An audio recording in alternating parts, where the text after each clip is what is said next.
Nah, itu mah terserah gitu, mau waktu kita mau dihabiskan, kita mau jadi penonton, apakah kita mempertontonkan apa yang kita buat.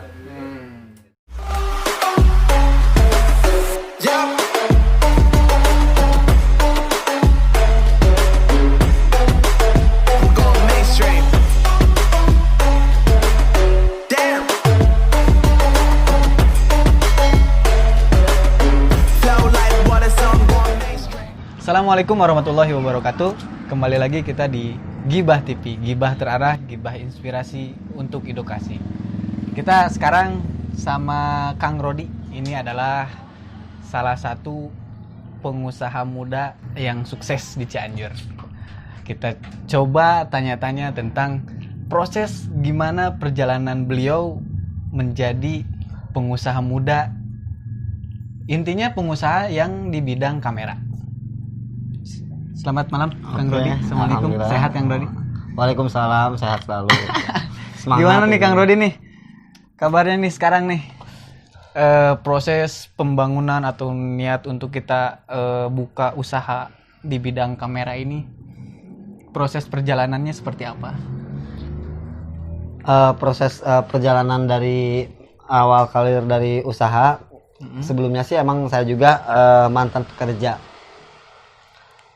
yang selalu mementingkan gimana bekerja yang baik. Totalitas akan perbuatan dan menjalani prosesnya. Seperti misalkan di mana ketika misalkan saya ada di posisi sebagai pekerja di perusahaan perbankan, bagaimana melihat dan mencari gimana konsep-konsep agar kita misalkan di satu perusahaan gimana sangkan kita berhasil dari segi misalkan target gitu. Dulu pas masuk ke BPRKS emang marketing dulu. Dan alhamdulillah marketing gimana caranya untuk marketing yang baik.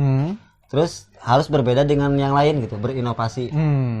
Dari cara penjualan gitu, itu harus benar-benar berinovasi gitu dari yang lain. Misalkan yang lain seperti ini, misalkan dulu waktu pas kerja target misalkan sehari 20 orang. Terus dibantu lagi dulu pas masih belum ada internet, belum ada zamannya internet, saya nyebarin brosur per hari. Betul. 1000 brosur. Jadi saya harus punya kenalan 1000 orang per hari. Gitu.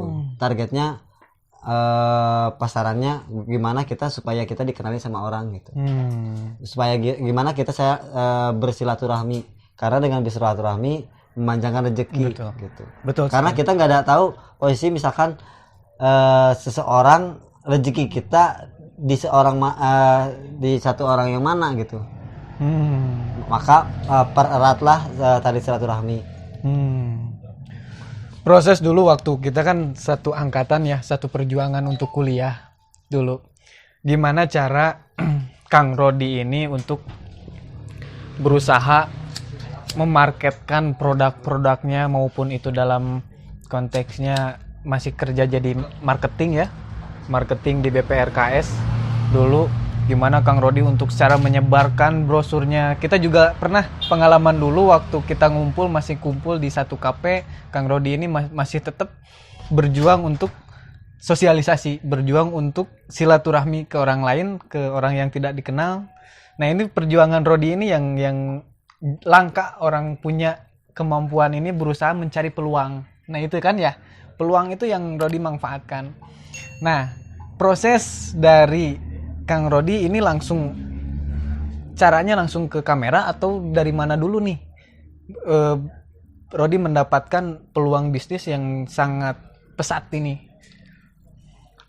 Kita kan kalau misalkan dari masalah bisnis itu sama dengan jual beli.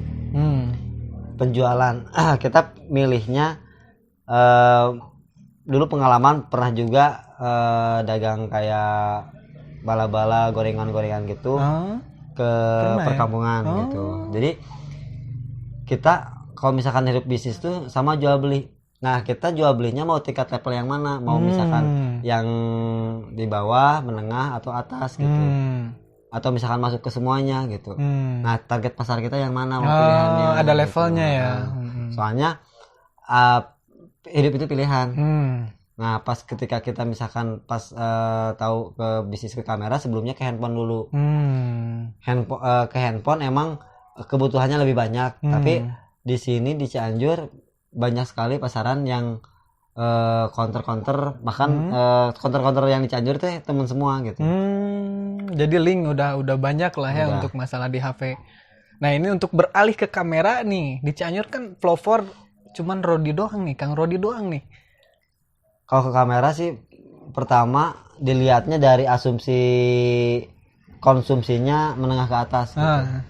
Iya pasti. Jadi saya ngambilnya kalau misalkan kayak kamera, orang-orangnya orang yang seneng liburan, betul, bosan kerja, istirahat, main sama keluarga, pasti ada momen-momen di mana kita untuk berrekreasi gitu. Betul. Jadi kita tingkat pasaran kita kebanyakan menengah ke atas gitu. Apalagi kalau misalkan orang yang seneng hobi dengan kamera, mau harganya berapapun pasti dibayar. Betul, gitu. Betul. Karena tingkat untuk konsumtifnya udah level menengah ke atas lah ya. Jadi uang itu nggak jadi patokan, yang penting dia hasil yang memuaskan. Mungkin itu ya, Kang Rodi.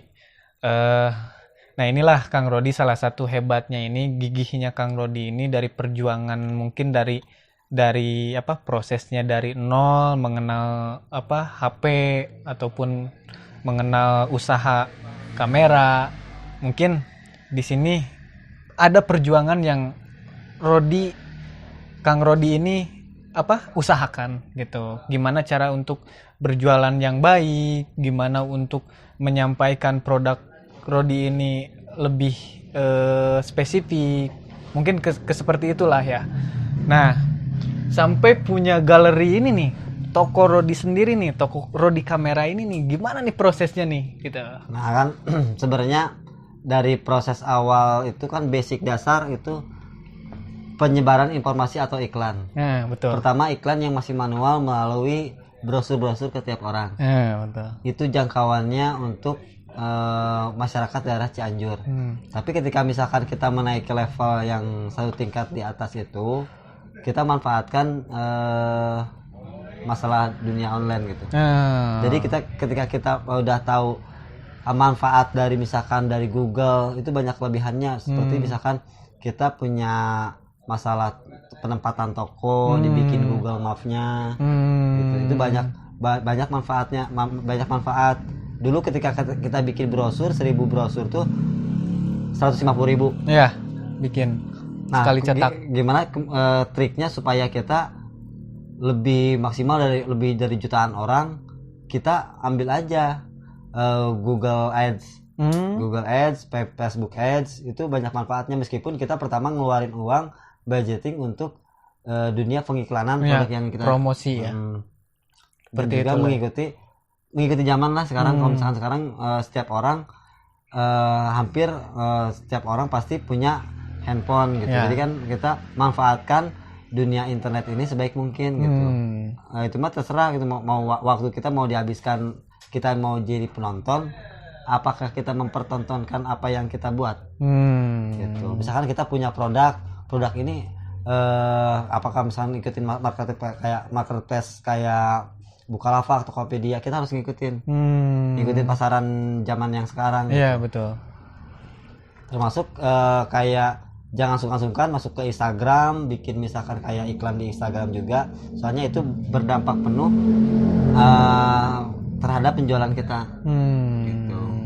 Itu mau mainannya offline atau online gitu. Kalau sekarang online itu nggak terbatas ya, ruang dan waktu gitu. Jadi kalau misalkan kita pengiklanannya di internet, kesempatan untuk menjual barang yang kita punya pasti lebih cepat.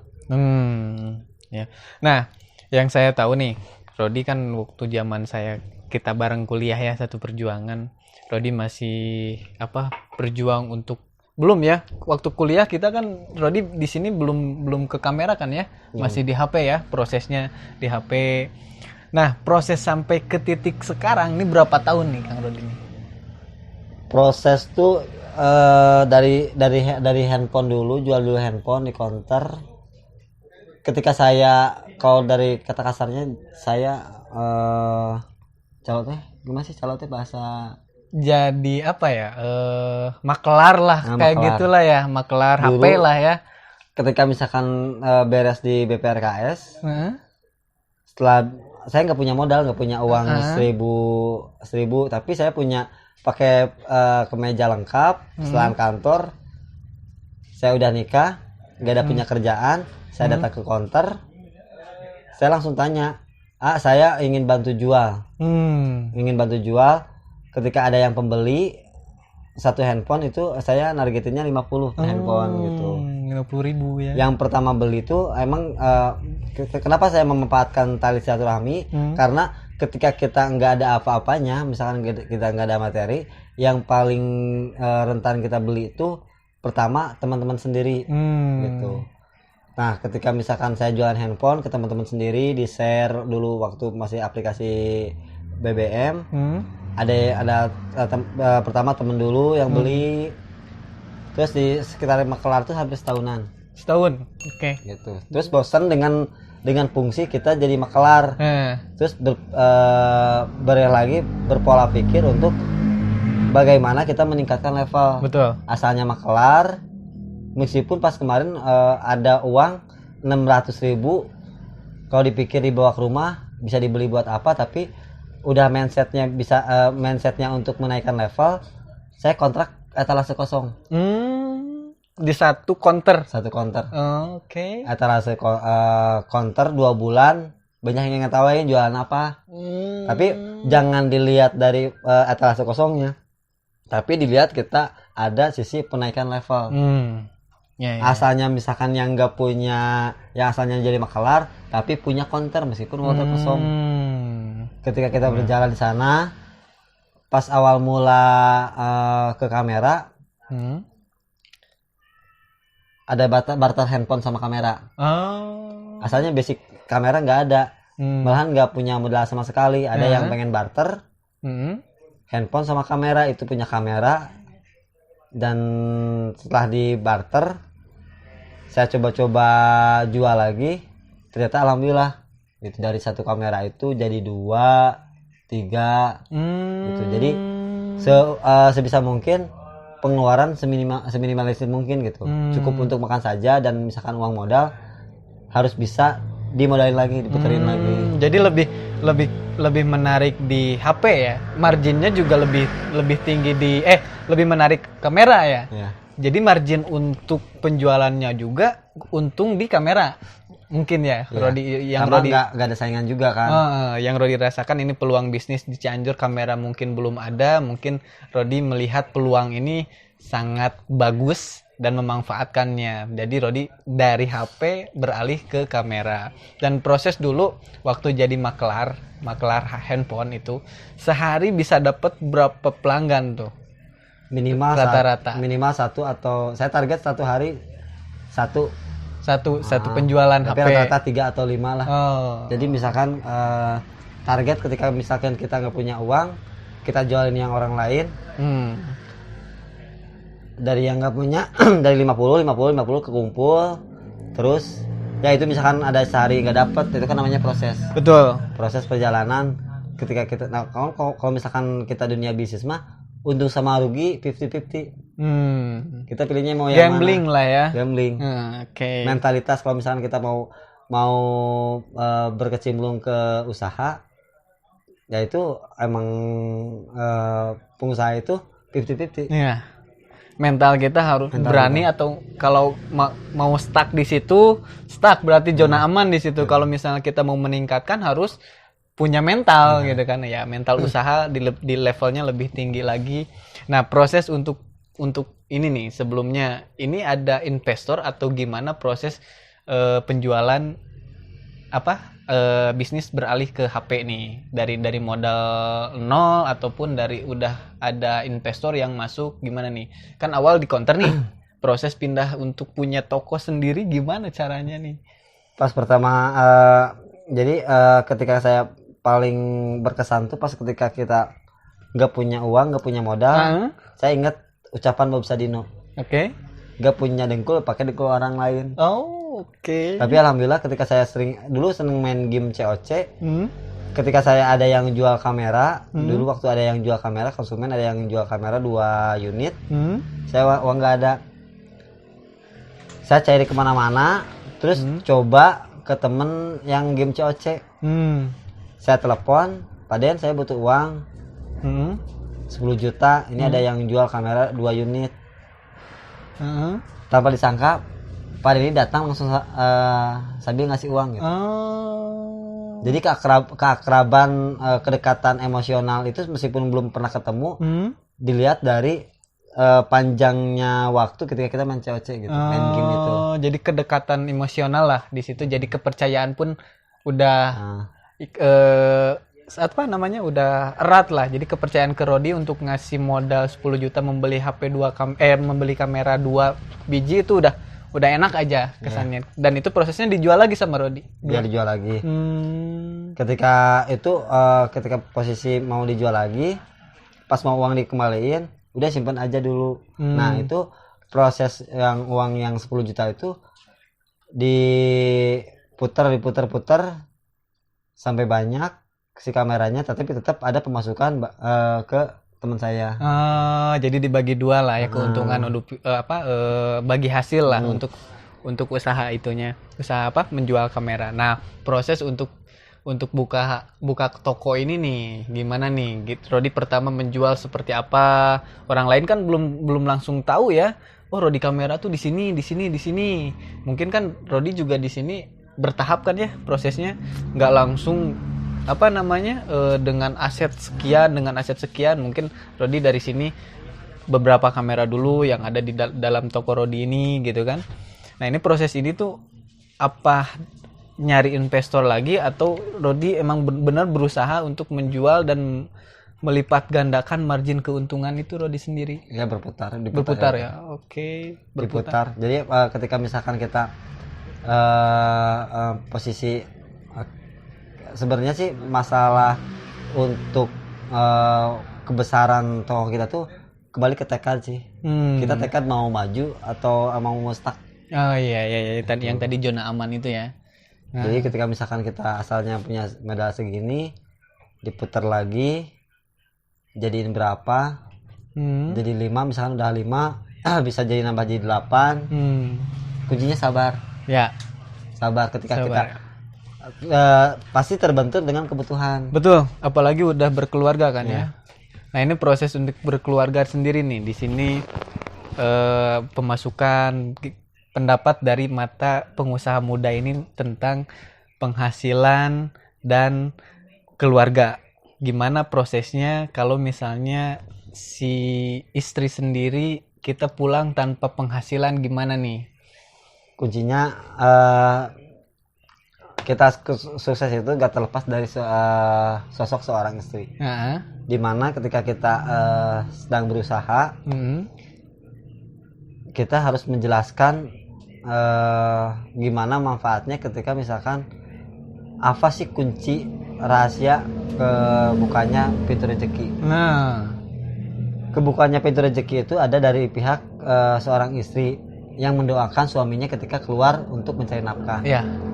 Jadi gimana caranya kita memberikan satu pemahaman supaya istri kita mengerti gitu. Seperti misalkan ketika kita ada masalah atau misalkan masalah keuangan, ketika kita mau berangkat berusaha ikhtiar keluar, tolong sempatkan kasih salam sama senyum manis. Itu mau berangkat sama mau pulang. Pas pulang, ketika ada masalah besar pun kasih senyuman manis. Meskipun gak ada apa-apa, tapi tetap pulang pas berangkat kasih senyum manis. Pas pulang kasih senyum manis. Ketika pas di kamar itu mau marah atau masalah apa. itu terserah. Soalnya itu ketika pembuka rezeki itu pas pemberangkatan. Ya, kuncinya itulah ya. Jadi kita berangkat ikhtiar pun enak posisinya, pulang pun kita disambut dengan baik oleh istri. Nah, itulah pembuka rezeki. Nah, di posisi usaha Rodi kan ya, sebelum ketemu titik dengan penghasilan sekarang gitu ya, pengusaha yang sukses, pengusaha muda yang sukses. Ini pernah nggak posisi terpuruk dalam keadaan posisi setelah nikah? Ya itu ketika misalkan pas beres nikah ada pemutihan di BPRKS. Jadi ketika pas kita sebelum nikah tuh saya masih di BPRKS sekitar gaji 12 juta. Ketika pas beres nikah ada pemutihan karyawan. Gitu. Jadi misalkan gaji yang udah di atas 5 juta banyak kena semua karyawan yang senior kena pemutihan. PHK atau gimana? Disebut PHK iya, disebut enggak kita yang disalah-salahin gitu. Oh, itu tuh dalam posisi udah nikah.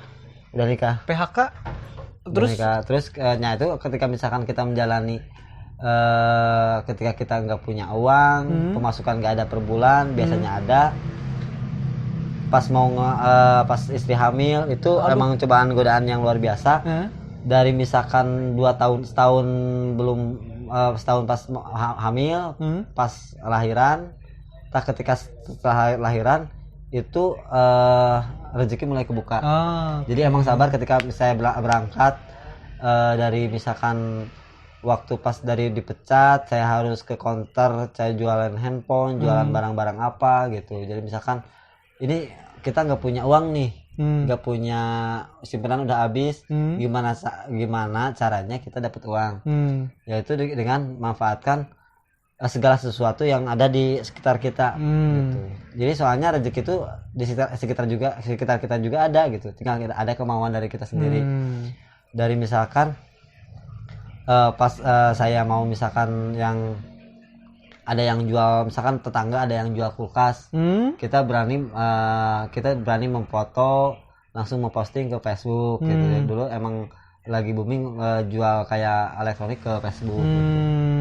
Jual kulkas, jual TV, segala macam elektronik gitu. Jadi sempet reseller lah mungkin lah ya. Rodi ini jadi berusaha untuk jadi reseller dulu gitu. Meskipun kan dulu emang kayak penghasilan nggak tentu. Seminggu bisa cair, bisa enggak gitu. Ketika misalkan kita nggak punya, ketika kita misalkan nggak ada hasil, kan itu pemahaman utama ke istri itu udah diberikan gitu. Seperti misalkan ketika kita pulang, meskipun kita nggak punya uang, itu itulah yang terbaik gitu. Ketika misalkan kita datang nggak punya uang pun, apa misalkan kayak habis bensin kayak gitu, banyak lah misalkan kayak posisi dimana kita nggak punya uang, habis bensin, kita telepon ke kakaknya supaya dulu emang sering pinjem buat ngisi bensin dulu gitu. Jadi emang prosesnya emang luar biasa dan tetap ketika kita terpuruk jangan memperlihatkan keterpurukan kita. Oh iya itu kuncinya. Tetap semangat. Ya. Tetap semangat. Jadi walaupun kita seminim mungkin dalam keadaan, apalagi saku dalam dompet dalam saku kita ini kosong gitu, benar-benar kosong sampai kita pinjam uang ke saudara pun gitu kan untuk bensin gitu kan. Nah, inilah proses-proses yang harus kita kuat dalam berbisnis gitu kan ya. Terus bertahan dan nyampe level-level yang mungkin yang kita satu titik yang kita harapkan seperti ini, Kang Rodi ini. Ini sosok Kang Rodi ini emang luar biasa karena kenapa? Karena mungkin dalam waktu kurang lebih berapa tahun ya kita kuliah? Kita kuliah tuh dari 2008 kita selesai, kita kuliah nggak beres, Bos. Kuliah nggak beres ya. Nah, Rodi mulai usaha di kamera ini tuh tahun berapa ya? 2016 ya? 2014-an lah. 2014 ya. 2014 sampai sekarang berarti 6 tahun lah ya. 6 tahun ya usaha Rodi coba kembangkan. Ini hasil seperti ini apa bikin Kang Rodi ini bangga atau gimana, atau misalnya masih ada titik yang harus Rodi kejar seperti apa? Sebenarnya sih kalau misalkan kayak sukses itu sebenarnya mah nggak ada, kalau menurut saya sih sukses mah semua orang juga sukses Ya. intinya sukses itu menikmati, mensyukuri apa yang kita dapatkan hari ini. Oke. Jadi ketika kita berjalan, manfaatkanlah dengan selalu bersyukur gitu. Karena setiap dengan bersyukur itu maka akan ditambahkan apa sih? Maka akan ditambahkan nikmatnya. Ya, Gitu. ya. Intinya kita harus tetap bersyukur, apapun hasilnya Allah yang menentukan, gitu kan ya. Kita tetap di sini prosesnya ikhtiar dan hasilnya Allah yang menentukan. Seperti itu mungkin. Pokoknya mah ingat, ketika dalam proses ingatkan satu kata, ketika satu titik terbuka maka yang lain terbuka. Oke. Nih, gimana masukan dari Kang Rodi nih? Bila teman-teman di sini yang mau buka usaha, tapi terus usaha ini belum nemu titik temu nih, seperti Kang Rodi yang tadi bilang, gimana nih prosesnya nih supaya mendapatkan titik temu selain dari rizkinya nih yang Allah berikan misalnya gitu. Nah, gimana prosesnya yang supaya apa namanya kerja kerasnya itu dapatkan hasil? Ya itu sebenarnya mah kalau masalah proses yang kita jalani itu emang bener harus disyukuri maupun soalnya kan ketika misalkan kita gagal itu disebutnya pengalaman. Oke. Nah, ketika ada sebuah pengalaman, kita mampu berinovasi dari pengalaman tersebut, belajar dan terus belajar gitu. Jadi misalkan ketika kita proses untuk pengenalan jati diri, ini cocok gak usaha? Namanya proses, ya, nggak ada yang instan. Tapi harus diyakini itu apa? Menikmati prosesnya. Oke, benar. Menikmati proses. Oke. Nah, itu salah satu proses ini menjadi pembelajaran kita, gitu ya, pengalaman kita. Oke, mungkin sampai sini dulu, Kang Rodi. Kita kedepannya kita membahas tentang review kamera mungkin yang berada di satu Rodi kamera ini. Sebenarnya di Cianjur ini adalah salah satu toko kamera center lah ya, pelopor dan center. Oke, terima kasih Kang Rodi. Oke, siap. Assalamualaikum. Subscribe.